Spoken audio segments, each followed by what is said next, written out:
அஸ்ஸலாமு அலைக்கும். எல்லோரும் எப்படி இருக்கிறீங்க? அல்ஹம்துலில்லாஹ் நான் நல்லா இருக்கேன். இன்றைக்கி செவ்வாய்க்கிழமை நம்ம வீட்டில் வந்து என்ன சமையல் அப்படின்னு சொல்லவா, சிக்கன் வாங்கியிருக்கேங்க. பெப்பர் சிக்கன் வச்சு மிளகு ரசம் வைக்கலான்னு ரெடி பண்ணிகிட்ருக்கேன். வாங்க பார்க்கலாம். பெப்பர் சிக்கனுக்கு தக்காளி போடணும். தக்காளி கொஞ்சம் அதிகமாக போட்டால் தான் கிரேவி கொஞ்சம் நல்லா வரும். அதனால் வந்து 3 தக்காளி எடுத்துக்கிறேன். 3 தக்காளி எடுத்துகிட்டு சிக்கன் வாங்கி வச்சுருக்கிறேன். இன்னும் சிக்கன் சுத்தம் பண்ணலை. தக்காளி வெங்காயம் எல்லாமே நம்ம வந்து சமைக்கும்போது ஒரு பாக்ஸில் போட்டு வச்சுப்பேன்.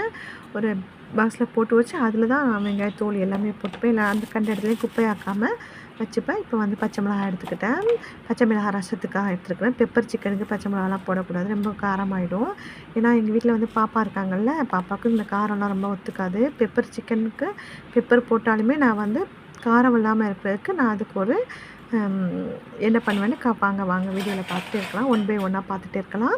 அப்புறம் வந்து நீங்கள் ஸ்கிப் பண்ணாமல் பாருங்கள். அப்போ தான் வீடியோவை ஸ்கிப் பண்ணிடாதீங்க. அப்போ தான் நம்ம வந்து ஒவ்வொரு என்னென்ன பண்ணுறோங்கிறது நமக்கு வந்து தெளிவாக தெரியும். 1 பை 1 பார்த்துட்டே இருக்கலாம். இப்போ நான் சிக்கனை வந்து சுத்தம் பண்ண போகிறேன். சிக்கனை வந்து சுத்தம் பண்ணும்போது நம்ம குட்டி குட்டியாக தான் வந்து சிக்கன் கட் பண்ணணும். மிளகு கறி சொல்லுவாங்க, பெப்பர் சிக்கன். இதுக்கு நம்ம சிக்கனை வந்து குட்டி குட்டியாக கட் பண்ணால் தான் அந்த டேஸ்ட் நல்லாயிருக்கும். சிக்கனில் வந்து ஸ்பைசஸ்லாம் வந்து அப்சர்வ் ஆகி நல்லா டேஸ்டியாக இருக்கும். அதுக்காக குட்டியாகவே கட் பண்ணிக்கணும். நேற்றுக்கு நான் மீன் குழம்பு வீடியோ போட்டிருந்தேன். திங்கட்கிழமை மீன் குழம்பு வீடியோ போட்டிருந்தேன். நான் வந்து அது வந்து என்னோடய சேனலில் இருக்குது. தெரியாதவங்க பார்க்காதவங்க போய் பாருங்கள். உண்மையிலே மீன் குழம்பு ரொம்ப டேஸ்ட்டாக செம்மையாக இருந்துச்சு. என்னோடய பழைய சேனலை விட இந்த சேனலில் க்ரோத் ரொம்ப கம்மியாக தான் இருக்குது. இன்னும் நல்லா க்ரோத் ஆகணும். நீங்கள்லாம் வந்து பார்க்குறவங்க எல்லாருமே சப்ஸ்கிரைப் பண்ணிவிட்டு லைக் பண்ணிவிட்டு பாருங்கள். இப்போ ரசத்துக்காக நம்ம எல்லாமே மசாலாலாம் எடுத்து மிக்சியில் போட்டு ரசத்துக்குள்ளே பொருளெல்லாம் எடுத்து அரைச்சி வச்சுக்கலாம். இப்போ அடுப்பை வந்து குக்கரை வச்சுட்டு ஆயில் போட்டுக்கிட்டேன். பட்டை, கிராம்பு, ஏலக்காய் 3 போட்டு தாளிச்சிட்டு அதுக்கப்புறம் வந்து வெங்காயம் போட்டுக்கணும். நமக்கு தேவையான அளவு வெங்காயம் நம்ம கட் பண்ணி வச்சுருக்கோம். அதை அப்படியே போட்டுட்டு கருவேப்பிலையும் போட்டு நல்லா தாளித்து விட்டுட்டு அப்புறம் இஞ்சி பூண்டு பேஸ்ட்டு போட்டு 2 ஸ்பூன் பேஸ்ட்டு போட்டு நல்லா தாளிக்கணும்.